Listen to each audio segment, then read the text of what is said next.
नमस्कार प्रिय दर्शकों, स्वागत है आप सभी का एक बार फिर से आपके अपने चैनल भक्ति शक्ति पर। निर्जला एकादशी को सभी व्रतों में श्रेष्ठ माना गया है क्योंकि ये व्रत किसी भी प्रकार के भोजन और पानी के बिना किया जाता है। निर्जला एकादशी साल की 24 एकादशियों के तुल्य है। द्वापर युग में भीम ने भी निर्जला एकादशी का व्रत किया था, इस वजह से इसे भीमसेनी एकादशी भी कहते हैं। इस साल निर्जला एकादशी 31 मई 2023 को है। ये व्रत आत्म संयम सिखाता है। निर्जला एकादशी व्रत में विष्णु जी की पूजा करने से सभी 24 एकादशियों का फल मिलता है। तुलसी पूजा के बिना एकादशी का व्रत पूजन अधूरा रहता है। इस दिन विष्णु जी का जल में तिल मिलाकर ओम नमो भगवते वासुदेवाय मंत्र का जप हुए विष्णु जी का अभिषेक करें। समस्त पूजन सामग्री लक्ष्मीनारायण को अर्पित करें। मिठाई में तुलसी दल डालकर विष्णु जी को चढ़ाएं। किसी गौशाला में गायों की देखभाल के लिए दान पुण्य करें। मान्यता है, इससे लक्ष्मी जी प्रसन्न रहती है और साधक को धन धान्य से परिपूर्ण रहने का आशीर्वाद देती है। प्रिय दर्शकों, हमारे प्राचीन धर्म ग्रंथों में गाय को एक अत्यंत महत्वपूर्ण और पवित्र पशु माना जाता है। शास्त्रों में गाय को माता कहा गया है और समस्त देवी देवता इनका पूजन करते हैं। गौ माता के शरीर में 33 कोटि देवी देवताओं का निवास होता है। गाय एक अत्यंत पवित्र, निर्मल, शांत, निष्पाप जीव है। ऋग्वेद में इसे संसार का पालन पोषण करने वाली कामधेनु माता कहा गया है। इसके दर्शन मात्र से मनुष्य के हजारों पाप नष्ट हो जाते हैं। इसीलिए कभी इस निष्पाप गौ माता पर अत्याचार नहीं करना चाहिए। गाय को कभी मारना नहीं चाहिए और कभी उन्हें कष्ट नहीं देनी चाहिए।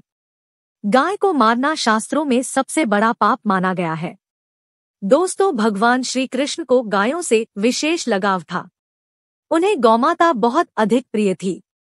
श्री कृष्ण के अनुसार गायों की सेवा करना ही सर्वश्रेष्ठ धर्म है। इससे बड़ा पुण्य का कार्य संसार में दूसरा कोई। कलयुग की भविष्यवाणी करते हुए भगवान श्री कृष्ण कहते हैं कि कलयुग में जब धर्म का लोप हो जाएगा तब मनुष्य गाय की सेवा करेंगे। मनुष्य केवल दूध के लिए ही गाय को पालेगा। दूध के लिए वह गाय को बहुत कष्ट देगा, जिसके परिणाम स्वरूप कलयुग में पाप और अधर्म उसके चरम पर होगा।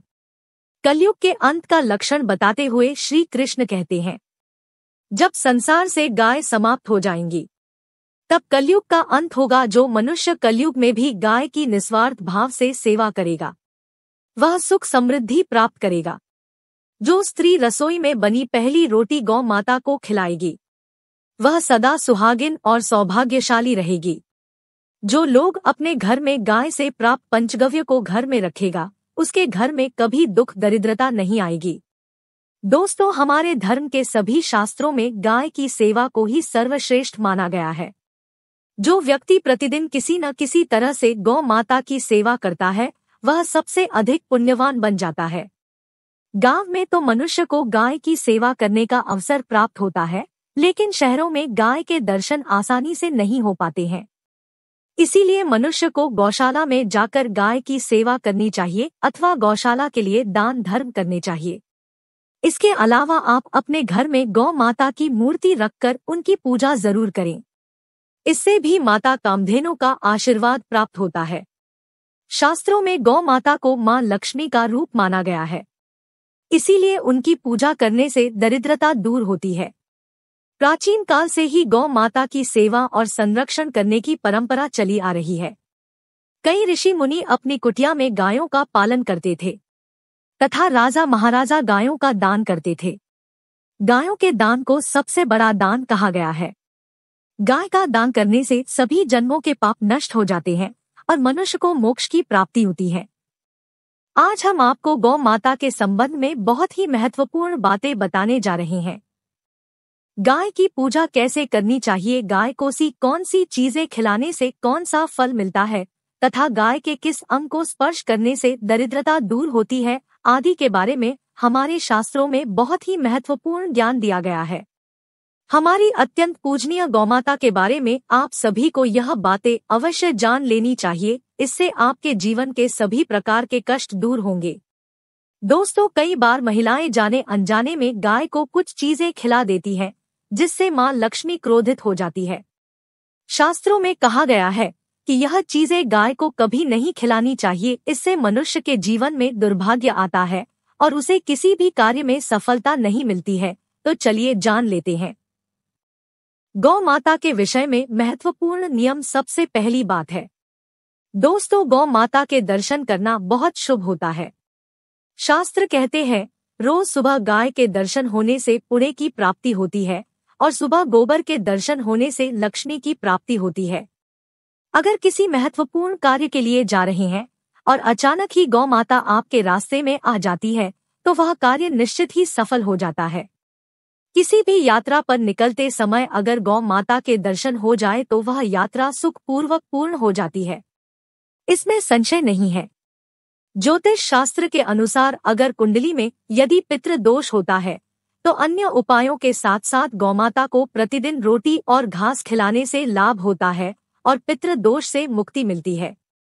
इसी तरह यदि कुंडली में यदि शनि की 7.5 या महादशा है तो हर शनिवार और अमावस्या को काले रंग की गाय को घास या रोटी खिलाएं और उसकी पूजा करें। इससे शनि दोष कम होता है। गोमूत्र यानी कि गाय का मूत्र बहुत ही उपयोगी, पवित्र और स्वास्थ्य की दृष्टि से अत्यंत हितकारी होता है। आध्यात्मिक दृष्टि से तो गौमूत्र का महत्व है ही, साथ ही वैज्ञानिक और स्वास्थ्य की दृष्टि से भी गौमूत्र के बहुत से लाभ बताए गए हैं। गौमूत्र में बहुत से खनिज पदार्थ और स्वास्थ्यवर्धक तत्व होते हैं जो हमारे शरीर की शुद्धि करते हैं और बहुत से रोगों से भी बचाते हैं। साथ ही गौमूत्र छिड़कने से वातावरण में शुद्धता और पवित्रता व्याप्त हो जाती है। इसीलिए हमारे शास्त्रों में शरीर को निरोगी रखने के लिए प्रतिदिन गौमूत्र का सेवन करने तथा घर में गौमूत्र छिड़कने के लिए कहा गया है। कुंडली में शुक्र ग्रह की स्थिति को मजबूत करने के लिए ज्योतिष शास्त्र के अनुसार सुबह के भोजन में सबसे पहली रोटी निकालकर एक सफेद गाय को खिलाना शुभ माना जाता है। अगर आपकी कुंडली में बुध ग्रह कमजोर है या आपको किसी कारण इसके दुष्प्रभाव झेलने पड़ रहे हैं तो हर बुधवार के दिन गाय को हरा चारा खिलाना शुरू कर दें। इससे बुध से जुड़े दुष्प्रभाव दूर होंगे और आपको तमाम समस्याओं का हल मिल जाएगा। अगर कुंडली में मंगल दोष है जिसके कारण आपके जीवन में कई तरह की परेशानियां हैं तो लाल रंग की गाय की सेवा करें। मंगलवार के दिन गाय का पूजन करें और उसे गुड़ और चने आदि खिलाएं। बृहस्पति ग्रह को जीवन के सभी मांगलिक कार्यों का कारक माना जाता है।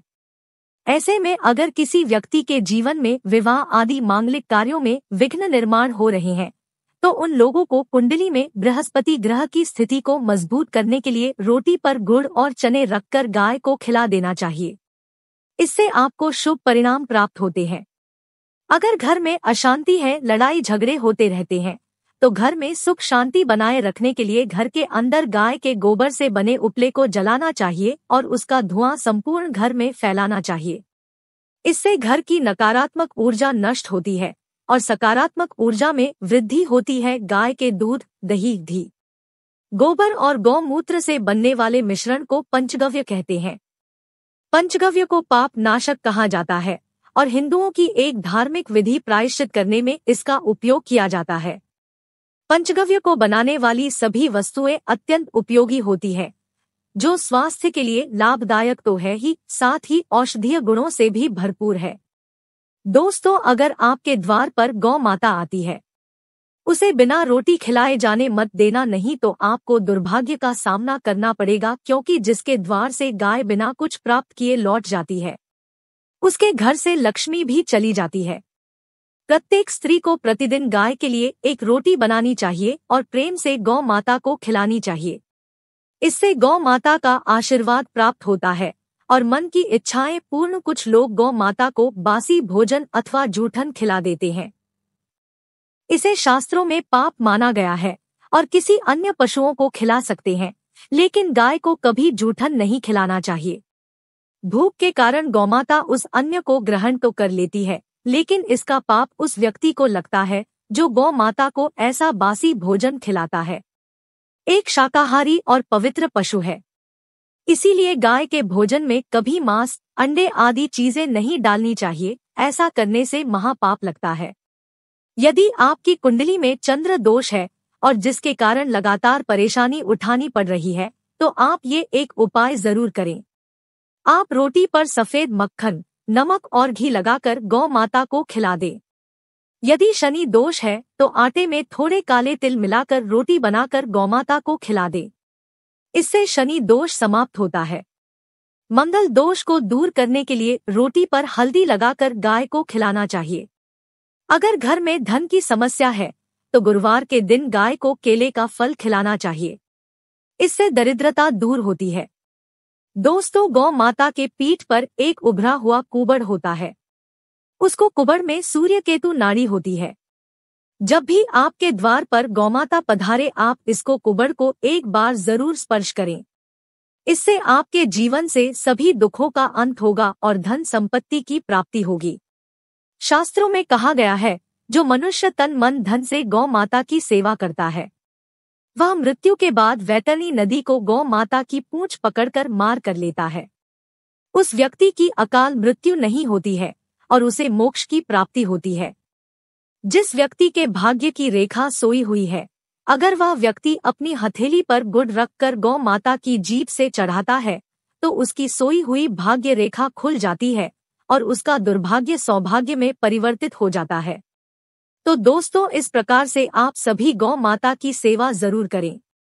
उम्मीद है आपको यह जानकारी अच्छी लगी होगी। वीडियो को लाइक जरूर करें और कमेंट में जय गौ माता और जय श्री कृष्ण जरूर लिखें। साथ ही चैनल को सब्सक्राइब करें। आप सभी का धन्यवाद।